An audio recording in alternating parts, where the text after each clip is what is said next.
संख्या 14। आज मेरे बाणों के वेग से यमराज के राज्य में पहुंचकर तुम्हें उन्हीं वीर निशाचरों के साथ निवास करना पड़ेगा जो तुम्हारे हाथ से मारे गए हैं। राम, यहाँ बहुत कहने से क्या लाभ, मेरी बात सुनो। सब लोग इस सम्रांगण में खड़े होकर केवल तुमको और मुझको देखें, तुम्हारे और मेरे युद्ध का अवलोकन करें। राम, तुम्हें रणभूमि में अस्त्रों से, गदा से अथवा दोनों भुजाओं से जिससे भी अभ्यास हो, उसी के द्वारा आज तुम्हारे साथ मेरा युद्ध हो। मकराक्ष की यह बात सुनकर दशरथ नंदन भगवान श्री राम जोर जोर से हंसने लगे और उत्तरोत्तर बातें बनाने वाले उस राक्षस से बोले, निशाचर, क्यों व्यर्थ डींग हाँकता है? तेरे मुंह से बहुत सी ऐसी बातें निकल रही है जो वीर पुरुषों के योग्य नहीं है। संग्राम में युद्ध किए बिना कोरी बकवास के बल से विजय नहीं प्राप्त हो सकती। पापी राक्षस, यह ठीक है कि दंडकारण्य में 14,000 राक्षसों के साथ तेरे पिता खर का, त्रिशिरा का और दूषण का भी मैंने वध किया था। उस समय तीखी चोंच और अंकुश के समान पंजे वाले बहुत से गीधों, गीदड़ों तथा कौओं को भी उनके मांस से अच्छी तरह तृप्त किया था, और अब आज वे तेरे मांस से भरपेट भोजन पाएंगे। श्री रघुनाथ जी के ऐसा कहने पर महाबली मकराक्ष ने रणभूमि में उनके ऊपर बाण समूहों की वर्षा आरंभ कर दी, परंतु श्री राम ने स्वयं भी बाणों की बौछार करके उस राक्षस के बाण टुकड़े टुकड़े कर डाले। वे कटे हुए सुनहरी पांख वाले सहस्रों बाण पृथ्वी पर गिर पड़े। एक बार श्लोक संख्या 22 फिर से पढ़ रहे हैं। परंतु श्री राम ने स्वयं भी बाणों की बौछार करके उस राक्षस के बाण टुकड़े टुकड़े कर डाले। वे कटे हुए सुनहरी पांख वाले सहस्रों बाण पृथ्वी पर गिर पड़े। दशरथ नंदन भगवान श्री राम और राक्षस खर के पुत्र मकराक्ष, इन दोनों में एक दूसरे के निकट आकर बलपूर्वक युद्ध होने लगा। उन दोनों की प्रत्यंचा और हथेली की रगड़ से धनुष के द्वारा जो टंकार शब्द प्रकट होता था, वह उस सम्रांगण में परस्पर मिलकर उसी तरह सुनाई देता था जैसे आकाश में दो मेघों के गरजने की आवाज हो रही हो। देवता, दानव, गंधर्व, किन्नर और बड़े बड़े नाग, ये सब के सब उस अद्भुत युद्ध को देखने के लिए अंतरिक्ष में आकर खड़े हो गए। श्लोक संख्या 25 पढ़ रहे हैं फिर से। देवता, दानव, गंधर्व, किन्नर और बड़े बड़े नाग, ये सब के सब उस अद्भुत युद्ध को देखने के लिए अंतरिक्ष में आकर खड़े हो गए। दोनों के शरीर बाणों से बिंध गए थे, फिर भी उनका बल दुगुना बढ़ता जाता था। वे दोनों संग्राम भूमि में एक दूसरे के अस्त्रों को काटते हुए लड़ रहे थे। श्री रामचंद्र जी के छोड़े हुए बाण समूहों को वह राक्षस रणभूमि में काट डालता था और राक्षस के चलाए हुए सहायकों को श्री रामचंद्र जी अपने बाणों द्वारा टूक टूक कर डालते थे। संपूर्ण दिशा और विदिशाएं बाण समूहों से आच्छादित हो गई थी तथा सारी पृथ्वी ढक गई थी। चारों ओर कुछ भी दिखाई नहीं देता था। तदनंतर महाबाहु श्री रामचंद्र जी ने क्रोध में भरकर उस राक्षस के धनुष को युद्ध भूमि में काट दिया और 8 नाराजों द्वारा उसके सारथी को भी पीट दिया। फिर अनेक बाणों से रथ को छिन्न भिन्न करके श्री राम ने घोड़ों को भी मार गिराया। अगला पृष्ठ संख्या 451। रथहीन हो जाने पर निशाचर मकराक्ष भूमि पर खड़ा हो गया। पृथ्वी पर खड़े हुए उस राक्षस ने शूल हाथ में लिया जो प्रलय काल की अग्नि के समान दीप्तिमान तथा समस्त प्राणियों को भयभीत करने वाला था। वह परम दुर्लभ और महान शूल भगवान शंकर का दिया हुआ था। वह परम दुर्लभ और महान शूल भगवान शंकर का दिया हुआ था जो बहुत ही भयंकर था। वह दूसरे संहारास्त्र की भांति आकाश में प्रज्वलित हो उठा। उसे देखकर संपूर्ण देवता भय से पीड़ित हो सब दिशाओं में भाग गए। उस निशाचर ने प्रज्वलित होते हुए उस महान शूल को घुमाकर महात्मा श्री रघुनाथ जी के ऊपर क्रोध पूर्वक चलाया। खरपुत्र मकराक्ष के हाथ से छूटे हुए उस प्रज्वलित शूल को अपनी ओर आते देख श्री रामचंद्र जी ने 4 बाण मारकर आकाश में ही उसको काट डाला।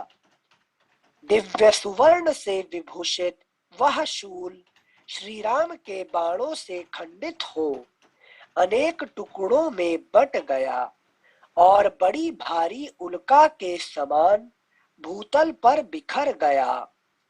अनायास ही महान कर्म करने वाले श्री राम के द्वारा उस शूल को खंडित हुआ देख आकाश में स्थित हुए सभी प्राणी उन्हें साधुवाद देने लगे। उस शूल के टुकड़े टुकड़े हुए देख निशाचर मकराक्ष ने घूसा तान कर श्री रामचंद्र जी से कहा, अरे खड़ा रहे, खड़ा रहे।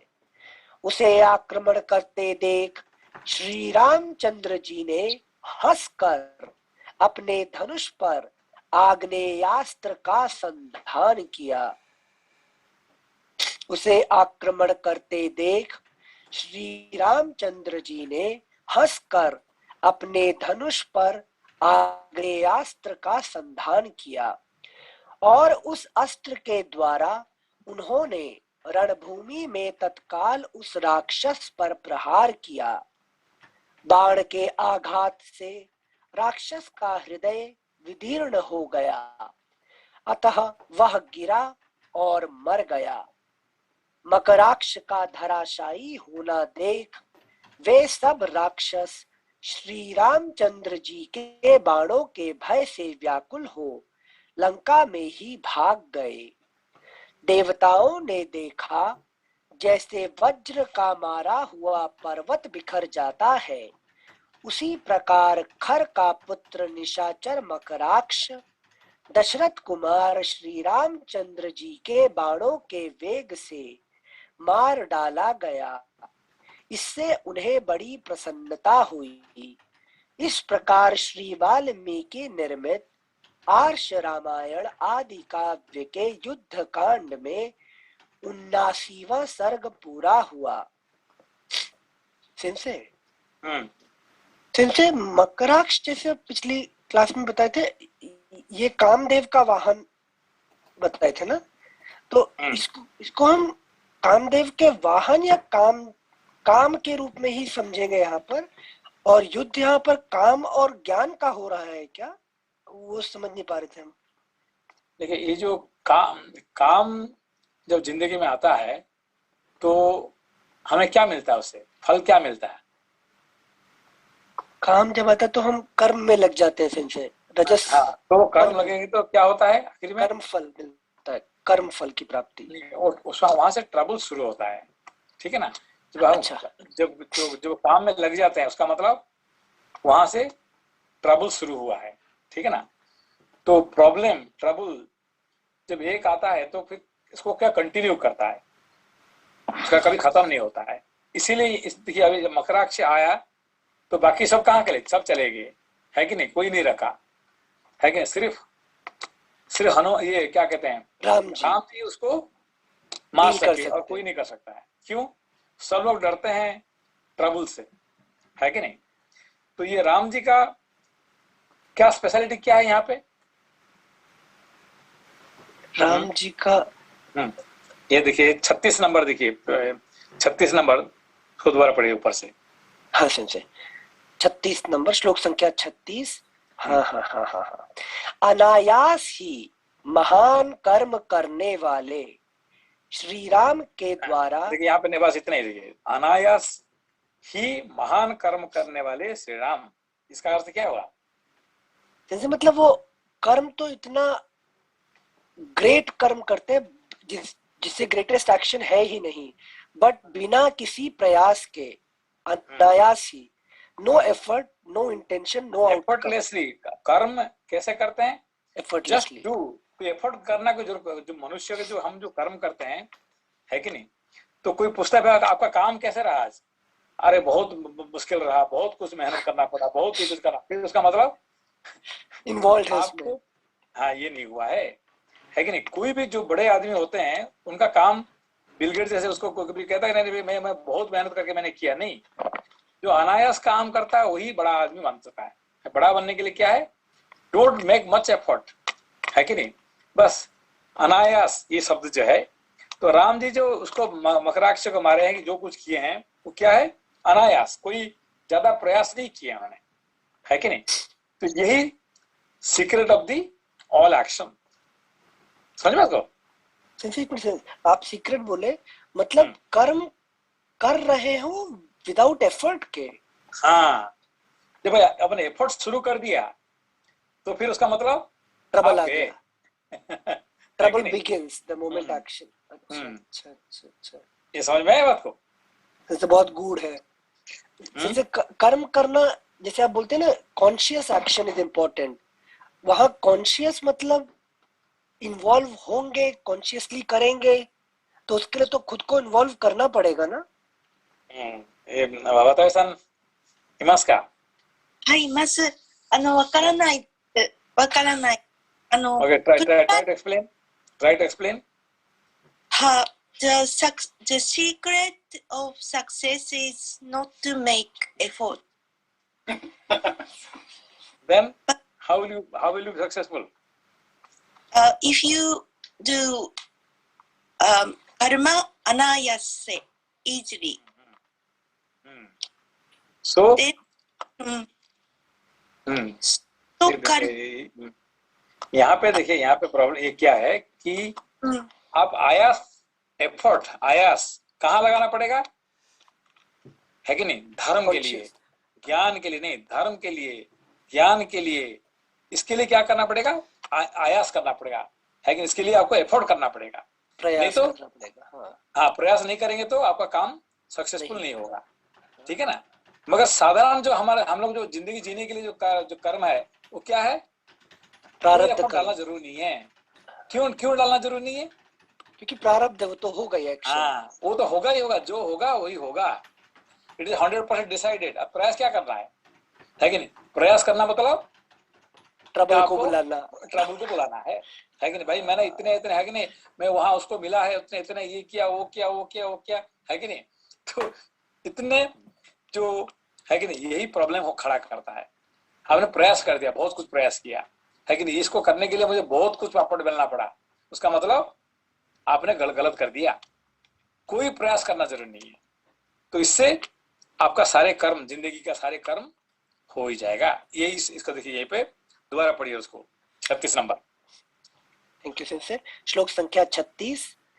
अनायास ही महान कर्म करने वाले श्री राम के द्वारा उस शूल को खंडित हुआ देख आकाश में स्थित हुए सभी प्राणी उन्हें साधुवाद देने लगे।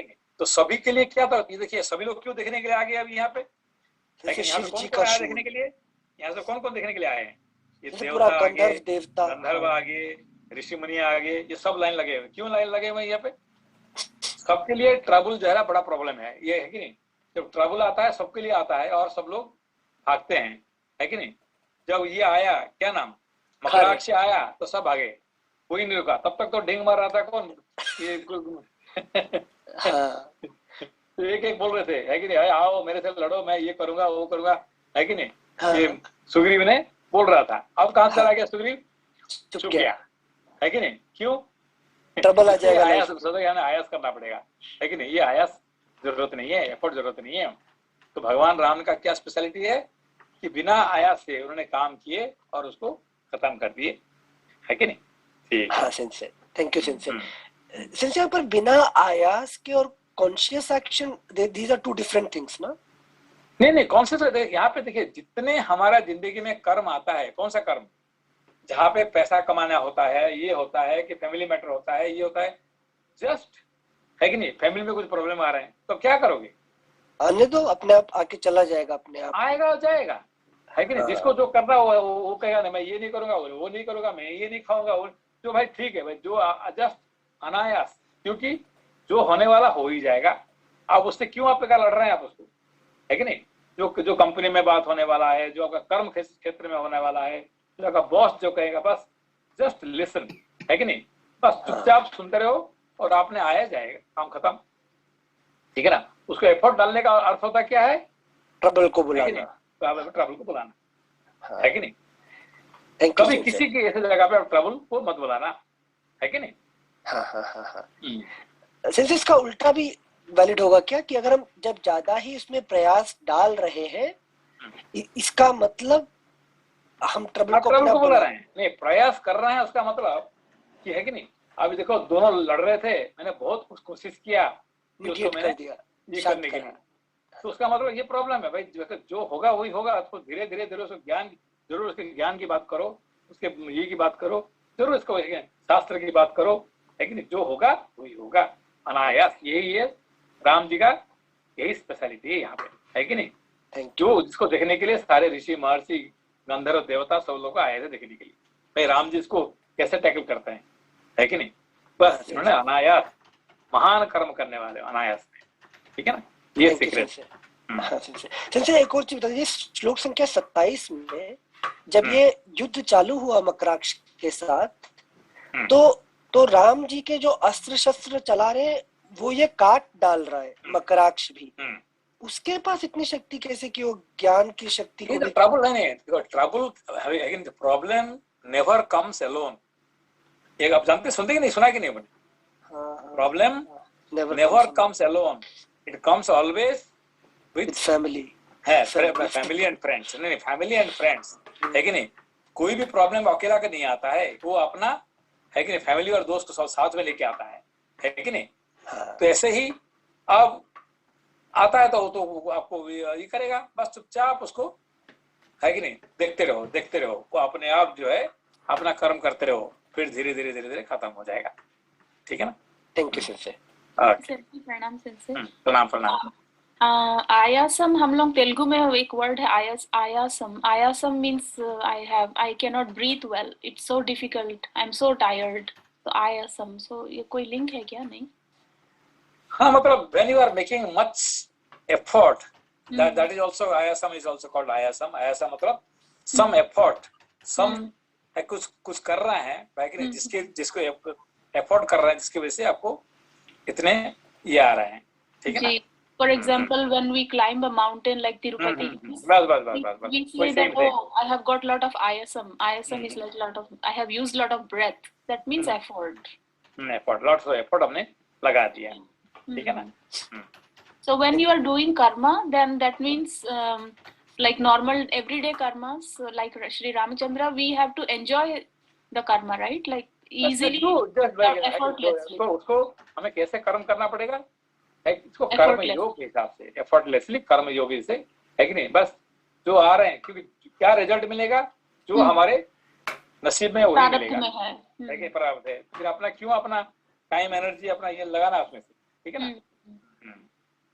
So karma yoga means like if you define कर्म योग मतलब जो कर्म आ रहा है हमारी जिंदगी में, कर्म को अब कर्म हम करते हैं तो क्या कर्म आखिरी में क्या लेके आता है हमें, हमारे लिए मिजरेबल, है कि नहीं। तो मिजरी नहीं आने के लिए उसको क्या हम कर्म क्यों कर रहे हैं, बस वो ऊपर वाले के लिए, है कि नहीं, भगवान के लिए हम कर्म कर रहे हैं, है कि नहीं। जो उन्होंने देंगे उसमें हमें उसमें मंजूर है। हम मंदिर में जाते हैं, मंदिर में जो प्रसाद मिलता है हमें, बस हम उससे खुश है, सेटिस्फाइड है। तो इसलिए जो प्रसाद मिलेगा हमारे कर्म से, हम उसको पाने के लिए हम तैयार है, ठीक है ना। हाँ, इसको कहते हैं karma yoga. Thank you sensei. Thank you sensei. अगला अध्याय। सॉरी अनिल जी, नमस्ते सेंसे। नमस्ते नमस्ते। सेंसे, कर्म योग का मतलब बेसिक डेफिनेशन ये होता है कि जब भी हम लोग कोई काम करेंगे, मतलब कोई डिजायर नहीं रखना चाहिए, मतलब कि हमें ये मिलेगा वो मिलेगा। हाँ, क्योंकि हमें जब डिजायर कर देंगे कि मुझे इतने मिलना चाहिए, अभी यार देखिए, आप इवन नौकरी करने जा रहे हैं तो पहले आप बात कर रहे थे मुझे कितना तनख्वाह मिलेगा, मुझे कैसा घर मिलेगा, मुझे कैसा गाड़ी मिलेगा, मुझे ये मिलेगा, तो पहले सारे बता देंगे, तो उतने नहीं मिलेगा तो फिर क्या होगा, आपको दुख होगा, ठीक है ना। तो आप भाई ठीक है, मैं अपना मेरा कर्म देख के आपको जो मंजूर आप दे देना, ठीक है ना। और अच्छे कर्म करेगा तो वो छोड़ेगा क्या, है कि नहीं, आपको तो पीछे पड़ेगा आपको, ठीक है ना। अपने अच्छे कर्म करेंगे तो कोई भी कंपनी किसी को छोड़ता नहीं है, ठीक है ना, वो आपका पीछे, है कि नहीं। उल्टा आप, हाँ, तो आप क्या बोलो भाई, नहीं नहीं मुझे अपने 100 रुपया दे देना घंटे का, ये मतलब दिन का, I am working going to work. तो अपने अच्छे कर्म करेगा तो कंपनी आपको 100 रुपया देगा आपको, जाओ पता है उसको दूसरा कहीं भाग जाएगा, है कि नहीं। तो नेचुरली वो that person will give you everything what you deserve, ठीक है ना। धन्यवाद sensei. Okay, thank you sensei. अगला अध्याय अशीतितमः सर्गः। अशीतितमः सर्गः। रावण की आज्ञा से इंद्रजित का घोर युद्ध तथा उसके वध के विषय में श्री राम और लक्ष्मण की बातचीत। मकराक्ष को मारा गया सुनकर समर विजयी रावण महान रोष से भरकर दांत पीसने लगा। अगला पृष्ठ संख्या 452। कुपित हुआ वह निशाचर उस समय वहां इस चिंता में पड़ गया कि अब क्या करना चाहिए। उसने अत्यंत क्रोध से भरकर अपने पुत्र इंद्रजित को युद्ध के लिए जाने की आज्ञा दी। वह बोला, वीर, तुम महापराक्रमी राम और लक्ष्मण दोनों भाइयों को छिपकर या प्रत्यक्ष रूप से मार डालो, क्योंकि तुम बल में सर्वथा बढ़े चढ़े हो। जिसके पराक्रम की कहीं तुलना नहीं है, उस इंद्र को भी तुम युद्ध में परास्त कर देते हो। फिर उन दो मनुष्यों को रणभूमि में अपने सामने पाकर क्यों नहीं मार सकोगे। सिंसे सिंसे ये वाला जो कैरेक्टर है इंद्रजीत वाला, ये बार बार आता है, युद्ध करता है, फिर भी समाप्त होकर या तो वो समाप्त नहीं होता या राम और लक्ष्मण जी को हानि पहुंचाकर मतलब पूर्ण हानि नहीं पहुंचा पाता। तो ये तीसरी या तीसरी बार आएगा वापस से युद्ध करने। क्योंकि इसका युद्ध का सीक्रेट क्या है, इंद्रजीत का जो युद्ध है उसका सीक्रेट क्या है, छुप के आता है, दिखता नहीं है, नजर नहीं आता। उसको दिखता नहीं है, दिखता नहीं है और आपको आके हरा देता है, तो दिखेंगे तो लड़ेंगे ना, आप देख नहीं पाएंगे तो क्या करेंगे? है कि नहीं? हाँ हाँ हाँ तो हाँ। बाकी जो रक्षा से उनसे आप कुंभकर्ण को देख पा रहे हैं, भाई इतना बड़ा भयंकर आ रहे हैं, अब इसको कैसे मारना है आप उसको सोच सकते हैं, है कि नहीं? जब कम से कम आ रहा है भागो, कम से कम नहीं मारेंगे तो कम से कम उससे दूर के भागो। और ये इंद्रजित कैसे आता है और कहाँ से आता है और कैसे मार के भाग जाता है, हमें कुछ दिखाई नहीं पड़ता है, फिर उसको कैसे पकड़ेंगे? हाँ है कि नहीं? हाँ सेंसे। यही इंद्रजित का सक्सेस है। समझ अच्छा, तो? हाँ हाँ समझ गए। मतलब ये भी पूर्णतः खत्म करने नहीं आता कि अगर राम और लक्ष्मण जी को बांध देता है फिर छोड़ के चला जाता है, हाँ। तो हमें ये समझना है कि वो पूरी तरह समाप्त करने के सेंस में क्यों नहीं आता कि अब मैं आज युद्ध करूंगा। उसका आज, समाप्त करने का उसका इंटरेस्ट नहीं है ना। आप अच्छा देखिए, ये यहाँ पे इसको जीतने का इसमें ये है, देखिए एक होता समाप्त करने का और दूसरा होता जीतना। I want to win, I want to be winner, है कि नहीं? और एक क्या कि आई वॉन्ट टू फिनिश। हाँ, यहाँ पे फिनिश करने का उसका इंटरेस्ट नहीं है, उसका इंटरेस्ट है कि आई वांट टू जीतना। विन। हाँ अच्छा अच्छा अच्छा। ठीक है ना, मतलब इसलिए मास्टर ये उसका नाम देखिए, उसका नाम क्या है? इंद्रजीत, इंद्रजित। हाँ नॉट इंद्र किलर, है कि नहीं? Yes Indra yes. हंता नहीं है। है कि नहीं? उसने कहा कि मैं इंद्र हंता, मैं इंद्र को मार दिया, ऐसे नहीं कहता है क्या? नहीं, इंद्रजीत, है कि नहीं? मेघनाद, है कि नहीं? उसको उसका इंटरेस्ट क्या है कि जीतना। इंद्र को जीतने का उसका इंटरेस्ट है, इंद्र को मारने का उसका इंटरेस्ट नहीं है, पहले से कह दिया उसने, थैंक है यू कि नहीं? सेंसे। हाँ। हाँ समझ आ गया सेंसे। अभी जैसे जेलसी, जेलसी क्या करता है? ओनली टू हमें विन। जीत जाता है, हमें जीत जाता है, हमें खत्म नहीं करता, हाँ है कि नहीं?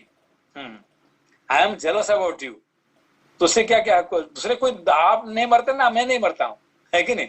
मगर जीत हार की एक्शन। बात है। हाँ हाँ, एक्शन करके जीतने में लग जाता हूँ। Thank you so much sensei. समझ आया, क्योंकि बार बार आता है लड़ता है फिर भाग जाता है, मैं आता समझ है, नहीं पा लड़ता है और हरा के चला जाता है, चाहे रहा। हाँ राम है, लक्ष्मण है, कोई हो, उसके सामने जितना इंद्र को भी जीत के चला जाता है कि नहीं? यस। Thank you sensei. श्लोक संख्या 4 फिर से पढ़ रहे हैं। जिसके पराक्रम की कहीं तुलना नहीं है, उस इंद्र को भी तुम युद्ध में परास्त कर देते हो, फिर उन दो मनुष्यों को रणभूमि में अपने सामने पाकर क्यों नहीं मार सकोगे। श्लोक संख्या 5। राक्षस राज रावण के ऐसा कहने पर इंद्रजित ने पिता की आज्ञा शिरोधार्य की और यज्ञ भूमि में जाकर अग्नि की स्थापना करके उसमें विधि पूर्वक हवन किया। उसके अग्नि में हवन करते समय उसके अग्नि में हवन करते समय लाल वस्त्र धारण किए बहुत सी स्त्रियां घबराई हुई उस स्थान पर आई जहां वह रावण पुत्र हवन कर रहा था। उसके तलवार आदि शस्त्र ही सरपत कुशास्तरण का काम दे रहे थे।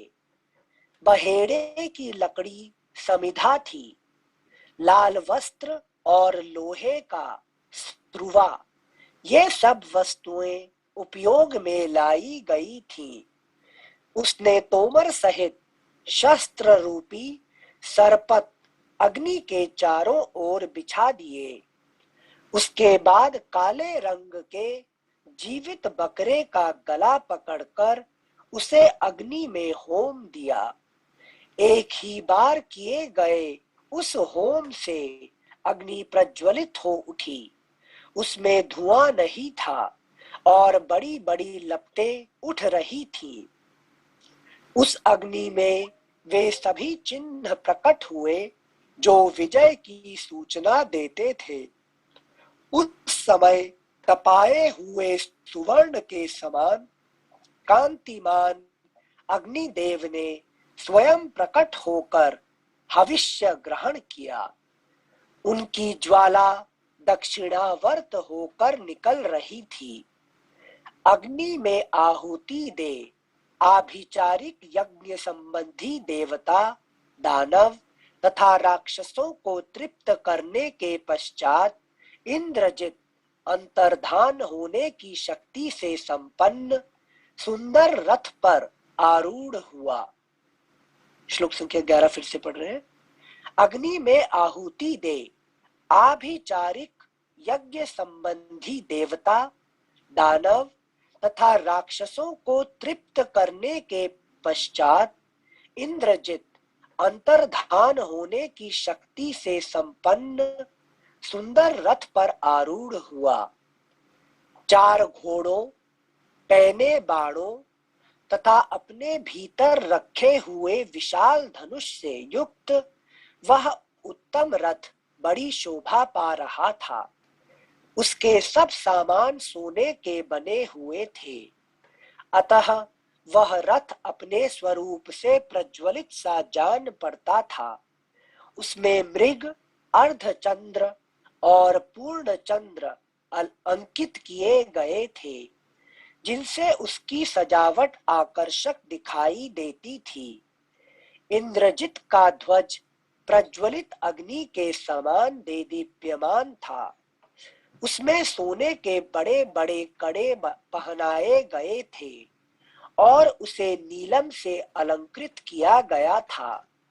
उस सूर्य तुल्य तेजस्वी रथ और ब्रह्मास्त्र से सुरक्षित हुआ वह महाबली रावण कुमार इंद्रजित दूसरों के लिए दुर्जय हो गया था।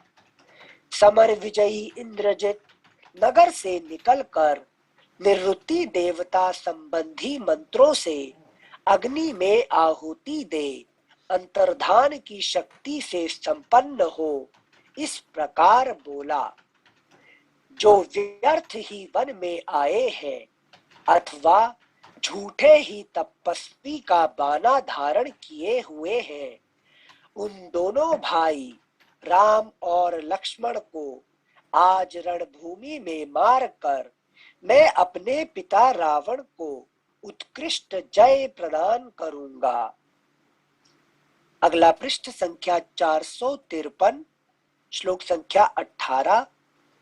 आज राम और लक्ष्मण को मारकर पृथ्वी को वानरों से सूनी करके मैं पिता को परम संतोष दूंगा।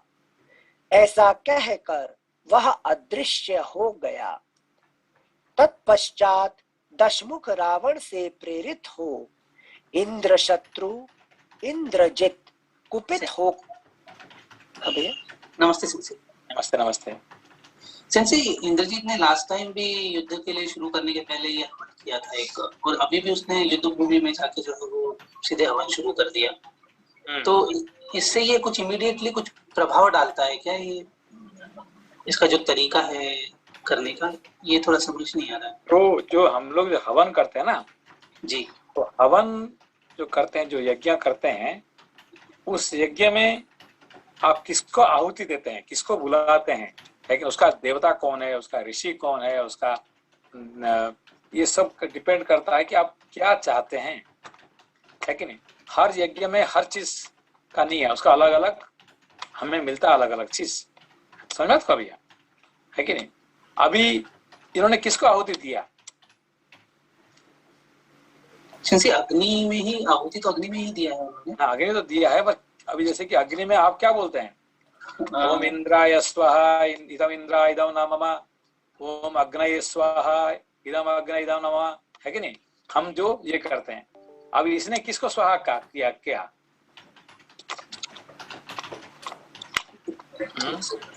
निवृत्ति देवता संबंधी मंत्रों से। तो निवृत्ति देवता का क्या काम है? वो तो मृत्यु के मृत्यु के देवता है निवृत्ति। नहीं, मृत्यु का डायरेक्टली मृत्यु तो इंद्र है, ये क्या कहते हैं, यम है। जी जी, ठीक है ना। तो निवृत्ति का काम क्या है? अभी देखिए कि अभी हमारा कितने दिक्पाल है? 8 तो 10 दिक्पाल है। हाँ, 10 दिक्पाल। 10 दिक्पाल कौन कौन है? सब दिशाओं के हैं।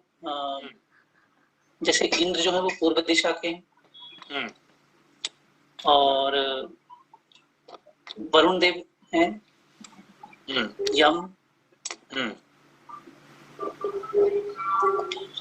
सेंसे कुबेर उत्तर दिशा के लिए, और यम कौन सा दिशा में है? दक्षिण दिशा, दक्षिण दिशा में, ठीक है ना। और ऊपर कौन है? सेंसे ब्रह्मा होते हैं ऊपर की तरफ, ब्रह्मा है, हाँ। और नीचे कौन है? सेंसे नहीं है, नीचे पृथ्वी, पृथ्वी, ठीक है ना, पृथ्वी हो गई है, ठीक है ना। ये आपने 6 कर दिया, बाकी जो 4 रह गया क्या है? एक तो ये कोण हुए सेंसे, जो दो दो दिशाओं के बीच में जो कोण होते हैं, जैसे एक ईशान कोण है, नैऋत्य कोण है। कौन सा ईशान कोण? ईशान कोण जो है उत्तर और पूर्व दिशा के बीच में जो कोण हाँ हाँ, है कि नहीं? ये हो गया ईशान कोण, एक भगवान सूर्य, ये शिव जी का, ठीक है ना। और ऊपर का और एक कोण रह गया, कौन सा कोण? पूर्व और उत्तर के बीच का एक कोण, ये कौन सा है? आग्नेय कोण। और नीचे का तो नैऋत्य कोण है, दक्षिण और पूर्व के बीच का। जी, ठीक है ना। तो दक्षिण पश्चिम सेंसे, दक्षिण पश्चिम है नैऋत्य कोण, और दक्षिण पूर्व है आग्नेय कोण, देन उत्तर पूर्व है ईशान्य कोण, और उत्तर पश्चिम है वायव्य कोण। उत्तर पश्चिम है। तो हाँ, तो उत्तर नहीं, ये जो उत्तर पश्चिम है, ये क्या कहते हैं? नैऋत्य कोण कौन सा है? नैऋत्य कोण है सेंसे दक्षिण पश्चिम, हाँ, साउथ वेस्ट। तो दक्षिण पश्चिम में जो कोण हुआ है, क्या उसमें क्या होता है?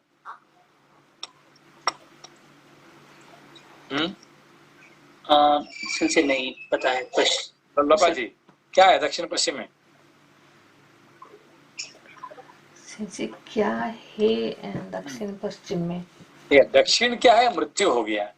और पश्चिम क्या हो गया? एंजॉय करने के लिए हो गया, है कि नहीं? वरुण का हो गया, है कि नहीं? तो मृत्यु और एंजॉय का ये पहली बार पता चल रहा है, कितने साल से पहली बार। नहीं, हर कोण का, हर जो है ना यहाँ पे, है कि नहीं? मृत्यु, एक तरह से मृत्यु हो गया, दूसरे तरह से एंजॉय करो, मृत्यु को प्राप्त करो, ठीक है ना। ये दोनों का कोण में रहेगी कौन? निवृत्ति, ठीक है ना। अब समझ मत कई बार, अब उसको ना आहुति दे रहे हैं, उसको जगा रहे हैं, अब समझ मत कभी। सेंसे एक बार फिर से रिपीट करें कि पश्चिम का जो है वो भोग की दिशा है, मतलब एंजॉयमेंट की दिशा। वरुण मतलब कौन सा भोग है कि नहीं? खाओ पियो, तारे खाओ पियो मौज करो, है कि नहीं? तो उसको वरुण पास कहते हैं, ठीक है ना। ये वरुण है कि इसीलिए सब जो हमारे जो वेस्ट होता है, वेस्ट क्या है? फॉर एंजॉयमेंट, है कि नहीं? तो है कि नहीं? तो ये सब हमारे जैसे कि यूरोप हो गया, अमेरिका हो गया, लोग क्यों जाते हैं? एंजॉय करने के लिए, एंजॉय, ठीक है ना। तो और दक्षिण क्या है? मृत्यु, ठीक है ना। मृत्यु और एंजॉय, इसका बीच में रह गया कौन? नैऋत्य, ठीक है ना। Thank you sensei. Okay, thank you sensei. श्लोक संख्या Sensei, no, let me confirm. So, enjoy and go nearer to death. That mean? So that is called the trouble. That's a problem. That is the real trouble of the life. है कि नहीं? Enjoy and enjoy the life and then die. Okay. So what is wrong? So I will enjoy my life and I will die. But anyway, death is coming. So let me enjoy the life. Okay. Okay. That is the nirvati. Okay. Thank you so much. Thank you sensei. श्लोक संख्या 19। तत्पश्चात दशमुख रावण से प्रेरित हो इंद्र शत्रु इंद्रजित कुपित होकर रणभूमि में आया। उसके हाथ में धनुष और तीखे नाराज थे। युद्ध स्थल में आकर उस निशाचर ने वानरों के बीच में खड़े हो बाण समूहों की वर्षा करते हुए महापराक्रमी वीर श्री राम और लक्ष्मण को वहां ऊंचे और मोटे कंधों से युक्त होने के कारण 3 सिर वाले नागों के समान देखा। ये ही वे दोनों हैं, ऐसा सोचकर इंद्रजित ने अपने धनुष पर प्रत्यंचा चढ़ाई और जल की वर्षा करने वाले मेघ की भांति अपनी बाण धाराओं से संपूर्ण दिशाओं को भर दिया। उसका रथ आकाश में खड़ा था और श्री राम तथा लक्ष्मण युद्ध भूमि में विराजमान थे। उन दोनों की दृष्टि से ओझल होकर वह राक्षस उन्हें पैने बाणों से बींधने लगा। उसके बाणों के वेग से व्याप्त हुए श्री राम और लक्ष्मण ने भी अपने अपने धनुष पर बाणों का संधान करके दिव्य अस्त्र प्रकट किए। उन महाबली बंधुओं ने सूर्य तुल्य तेजस्वी बाण समूहों से आकाश को आच्छादित करके भी इंद्रजित का अपने बाणों से स्पर्श नहीं किया। श्लोक संख्या 24 फिर से पढ़ रहे हैं। उन महाबली बंधुओं ने सूर्य तुल्य तेजस्वी बाण समूहों से आकाश को आच्छादित करके भी इंद्रजित का अपने बाणों से स्पर्श नहीं किया। उस तेजस्वी राक्षस ने माया से धूम जनित अंधकार की सृष्टि की और आकाश को ढक दिया। साथ ही कोहरे का अंधकार फैलाकर दिशाओं को भी ढक दिया। उसकी प्रत्यंचा की टंकार नहीं सुनाई देती थी। अब ये 24 नंबर समझ में आया? 24 नंबर। उन महाबली बंधुओं ने सूर्य तुल्य तेजस्वी बाण समूहों से आकाश को आच्छादित करके भी इंद्रजित का अपने बाणों से स्पर्श नहीं किया। सिंचे मतलब प्रकाशित है वो बाण, लेकिन ये नजर ही नहीं आता है मास्टर ये कहीं पर, तो टच कैसे करेगा? किसको जाके टच करके मार दे? कितना भी प्रकाशित। बाकी सारे राक्षस को तो है कि नहीं, ये ज्ञान बाण से मारना आसानी हो जाता है, मगर ये इंद्रजित को जैसे उसको, ये भी राक्षस है, मैं इसको कितने भी सूर्य तुल्य तेजस्वी बाण मारो ज्ञान, तो भी प्रकट ही नहीं हुआ, तो मार नहीं हो रहे है कि नहीं? यही प्रॉब्लम है। सिंचे मतलब जब हमारे अंतर आत्मन में आता है ये माश्चर्य, तो आप अनुभूति नहीं होती है ना, वहां पर पता ही नहीं लगता कि माश्चर्य आया है। कैसे आया, कैसे है कि क्या काम कर रहे हैं, ये आपको बिल्कुल आखिर तक पता नहीं हो रहा है, और ज्ञान के दृष्टि से भी वो दिखाई नहीं पड़ता है। ठीक है ना? सॉरी सिंचे ज्ञान मतलब विवेक दृष्टि हो तब भी नहीं नजर आएगा ये। हाँ, इसीलिए तो देखिए अभी हमारे जो बड़े जो विश्वामित्र वशिष्ठ का जो कहानी है, क्या है, अच्छा, ये मास्टर का ऊपर ही तो आधारित है ना, बताए थे आप। हाँ सिंचे, थैंक यू सिंचे। श्लोक संख्या 25। उस तेजस्वी राक्षस ने माया से धूम जनित अंधकार की सृष्टि की और आकाश को ढक दिया। साथ ही कोहरे का अंधकार फैलाकर दिशाओं को भी ढक दिया। उसकी प्रत्यंचा की टंकार नहीं सुनाई देती थी।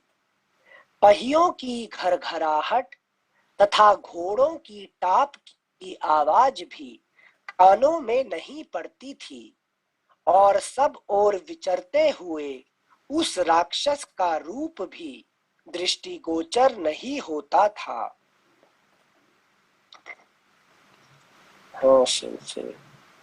कितने डेंजरस देखा ना।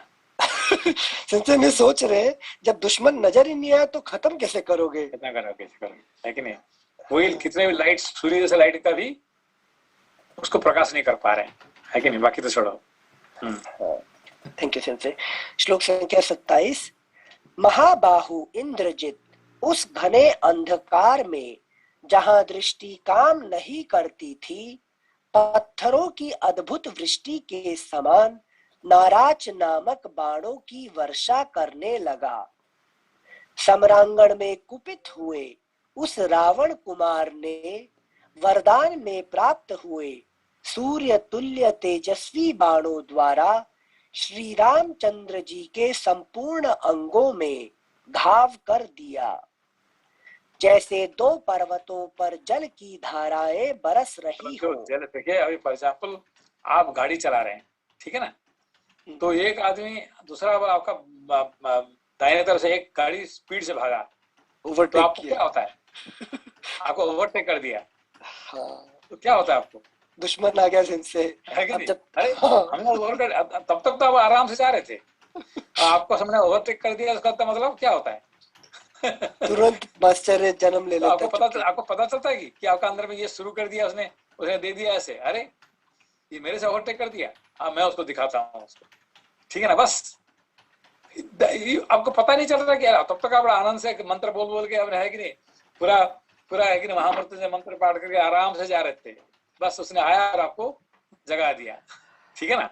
इतने में हंसी आ रही है, ये भी लास्ट बार जब गाड़ी ड्राइव किए थे पिछले वीक, हाँ, तब एक बाइक वाला ऐसे क्रॉस करके गया था हाँ, और बीच में से बिल्कुल, हाँ, तो हमने तुरंत ही स्पीड बढ़ा दी थी। ओवरटेक हाँ, कैसे किया? हाँ, है कि नहीं। तो छोटे छोटे बात को मतलब देखिए, छोटे छोटे बात को, है कि नहीं, बस हाँ। है कि नहीं। तो आपका घर था और बाजू वाला एक घर आ गया, उसने आपसे थोड़ा है कि नहीं बड़ा बना लिया, 2 सेंटीमीटर बड़ा कर दिया, फिर क्या होता है? है कि नहीं। आपको तो पता होगा जो शिव जी का जो कहानी है कि नहीं, उसने है कि नहीं, उसने कहा क्या क्या कि शिव जी ने क्या बोले कि तुमको जो मिलेगा तुम्हारे उसको डबल मिलेगा, हाँ। डबल मिलेगा, तो है कि नहीं। तो आखिर में क्या कहा उसने? आप मेरी एक आंख फोड़ दो। अरे क्यों आंख फोड़वाना चाहते हो? हाँ। मान ले जाते हैं कहानी। हाँ सर से याद है, अल्टीमेटली उनकी 2 आंख फोड़ गए।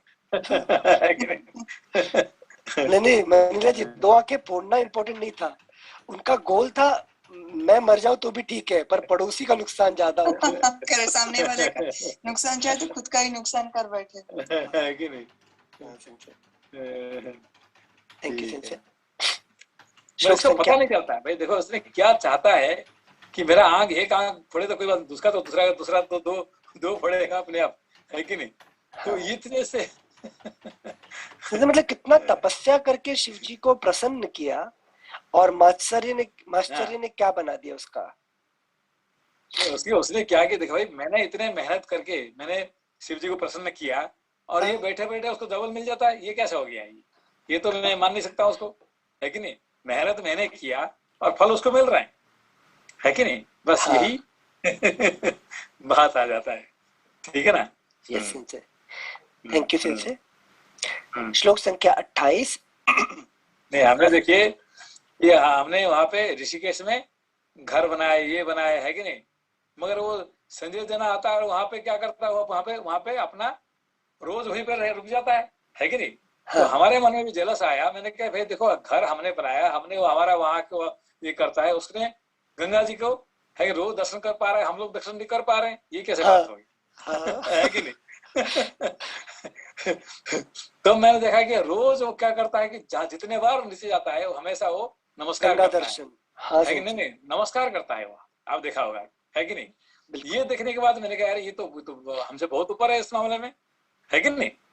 हम तो है कि नहीं, हम तो 1-2 बार करते हैं, ये तो पूरा जितने बार उस रास्ता में जाता है वो नमस्कार करता है, जो हमसे आगे है वो, है कि नहीं, उसको मिलेगा नहीं मिलेगा उसको। है कि नहीं। आशीर्वाद सिंसे आपका। चलिए, थैंक यू सिंसे। श्लोक संख्या 27। महाबाहु इंद्रजित उस घने अंधकार में जहां दृष्टि काम नहीं करती थी, पत्थरों की अद्भुत वृष्टि के समान नाराज नामक बाणों की वर्षा करने लगा। सम्रांगण में कुपित हुए उस रावण कुमार ने वरदान में प्राप्त हुए सूर्य तुल्य तेजस्वी बाणों द्वारा श्री रामचंद्र जी के संपूर्ण अंगों में घाव कर दिया। जैसे 2 पर्वतों पर जल की धाराएं बरस रही हो, उसी प्रकार उन दोनों नरश्रेष्ठ वीरों पर नाराजों की मार पड़ने लगी। उसी अवस्था में वे दोनों वीर भी सोने के पंखों से सुशोभित तीखे बाण छोड़ने लगे। वे कंक पत्र युक्त बाण आकाश में पहुंचकर रावण कुमार इंद्रजित को छत विक्षत करके रक्त में डूबे हुए पृथ्वी पर गिर पड़ते थे। बाण समूहों से अत्यंत देदीप्यमान वे दोनों नरश्रेष्ठ वीर अपने ऊपर गिरते हुए सायकों को अनेक भल्ल मारकर काट गिराते थे। जिस ओर से तीखे बाण आते दिखाई देते उसी ओर वे दोनों भाई दशरथ कुमार श्री राम और लक्ष्मण अपने उत्तम अस्त्रों को चलाया करते थे। एक बार फिर से पढ़ रहे, श्लोक संख्या 32। जिस ओर से तीखे बाण आते दिखाई देते उसी ओर वे दोनों भाई दशरथ कुमार श्री राम और लक्ष्मण अपने उत्तम अस्त्रों को चलाया करते थे। अतिरथी वीर रावण पुत्र इंद्रजित अपने रथ के द्वारा संपूर्ण दिशाओं में दौड़ लगाता और बड़ी फुर्ती से अस्त्र चलाता था। उसने अपने पैने बाणों द्वारा उन दोनों दशरथ कुमारों को घायल कर दिया। अगला पृष्ठ संख्या 454। उसके सोने के पंख वाले सुदृढ़ सायकों द्वारा अत्यंत घायल हुए वे दोनों वीर दशरथ कुमार रक्त रंजित हो खिले हुए पलाश वृक्षों के समान प्रतीत होते थे। इंद्रजित की वेगपूर्ण गति, रूप, धनुष और बाणों को कोई देख नहीं पाता था। मेघों की घटा में छिपे हुए सूर्य की भांति उसकी कोई भी बात किसी को ज्ञात नहीं हो पाती थी। उसके द्वारा घायल और आहत होकर कितने ही वानर अपने प्राणों से हाथ धो बैठे तथा सैकड़ों योद्धा मरकर पृथ्वी पर गिर पड़े। तब लक्ष्मण को बड़ा क्रोध हुआ और उन्होंने अपने भाई से कहा, आर्य, अब मैं समस्त राक्षसों के संहार के लिए ब्रह्मास्त्र का प्रयोग करूंगा। उनकी यह बात सुनकर श्री राम ने शुभ लक्षण संपन्न लक्ष्मण से कहा, भाई, एक के कारण भूमंडल के समस्त राक्षसों का वध करना तुम्हारे लिए उचित नहीं है।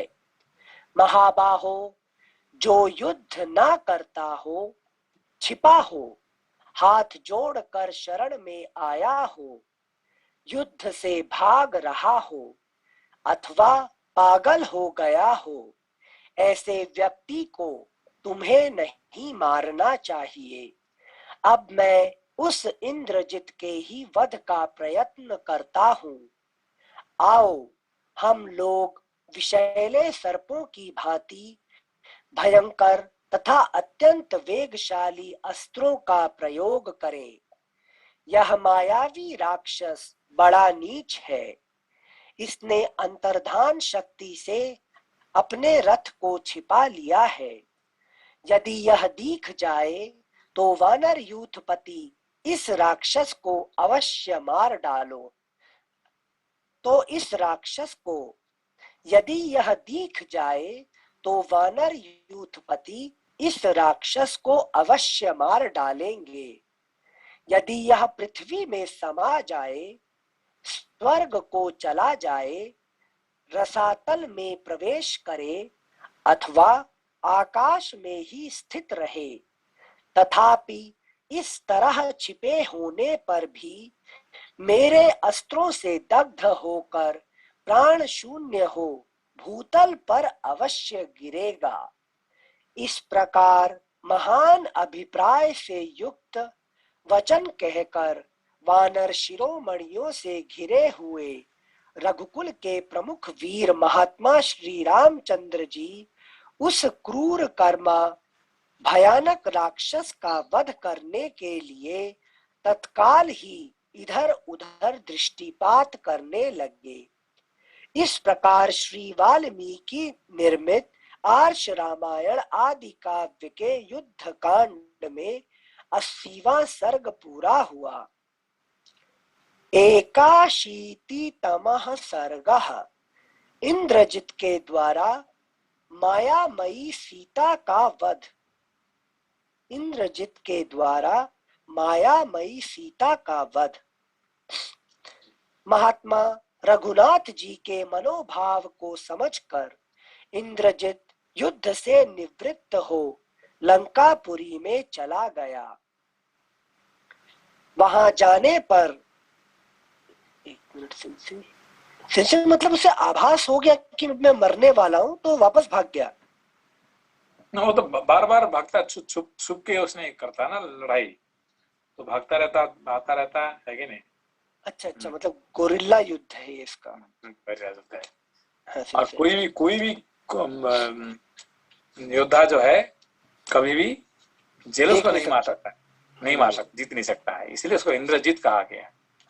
ठीक है ना। Thank you sensei. श्लोक संख्या 1। महात्मा रघुनाथ जी के मनोभाव को समझकर इंद्रजित युद्ध से निवृत्त हो लंकापुरी में चला गया। वहां जाने पर बलवान राक्षसों के वध का स्मरण हो आने से शूरवीर रावण कुमार की आंखें क्रोध से लाल हो गई। वह पुनः युद्ध के लिए निकला। पुलस्त्य कुल में उत्पन्न महापराक्रमी इंद्रजित देवताओं के लिए कंटक रूप था। वह राक्षसों की बहुत बड़ी सेना साथ लेकर नगर के पश्चिम द्वार से पुनः बाहर आया। वह राक्षसों की बहुत बड़ी सेना साथ लेकर नगर के पश्चिम द्वार से पुनः बाहर आया। अगला पृष्ठ संख्या 455। दोनों भाई वीर श्री राम और लक्ष्मण को युद्ध के लिए उद्यत देख इंद्रजित ने उस समय माया प्रकट की। उसने मायामयी सीता का निर्माण करके उसे उस रथ पर बिठा लिया और विशाल सेना के घेरे में रखकर उसका वध करने का विचार किया। उसकी बुद्धि बहुत ही खोटी थी। उसने सबको मोह में डालने का विचार करके माया से बनी हुई सीता को मारने का निश्चय किया। इसी अभिप्राय से वह वानरों के सामने गया। उसे युद्ध के लिए निकलते देख सभी वानर क्रोध से भर गए और हाथ में शिला उठाए युद्ध की इच्छा से उसके ऊपर टूट पड़े। कपिकुंजर हनुमान जी उन सबके आगे आगे चले। उन्होंने पर्वत का एक बहुत बड़ा शिखर ले रखा था, जिसे उठाना दूसरे के लिए नितांत कठिन था। उन्होंने इंद्रजित के रथ पर सीता को देखा। उनकी खुशी मारी गई थी। वे एक वेणी धारण किए बहुत दुखी दिखाई देती थी और उपवास करने के कारण उनका मुख दुबला पतला हो गया था। उनके शरीर पर एक ही मलिन वस्त्र था। श्री रघुनाथ जी की प्रिया सीता के अंगों में उबटन आदि नहीं लगे थे। उनके सारे शरीर में धूल और मैल भरी थी, तो भी वे श्रेष्ठ और सुंदर दिखाई देती थीं। हनुमान जी कुछ देर तक उनकी ओर देखते रहे। अंत में यह निश्चय किया कि ये मिथिलेश कुमारी ही है। उन्होंने जनक किशोरी को थोड़े ही दिन पहले देखा था, इसलिए वे शीघ्र ही उन्हें पहचान सके थे। राक्षस राज के पुत्र इंद्रजित के पास रथ पर बैठी हुई तपस्विनी सीता शोक से पीड़ित दीन एवं आनंद शून्य हो रही थी। सीता को वहां देखकर महाकपि हनुमान जी यह सोचने लगे कि आखिर इस राक्षस का अभिप्राय क्या है। फिर वे मुख्य मुख्य वानरों को साथ लेकर रावण पुत्र की ओर दौड़े। वानरों की उस सेना को अपनी ओर आती देख रावण कुमार के क्रोध की सीमा न रही।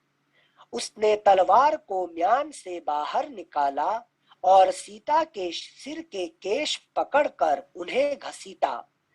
माया द्वारा रथ पर बैठाई हुई वह स्त्री हा राम कहकर चिल्ला रही थी और वह राक्षस उन सबके देखते देखते उस स्त्री को पीट रहा था।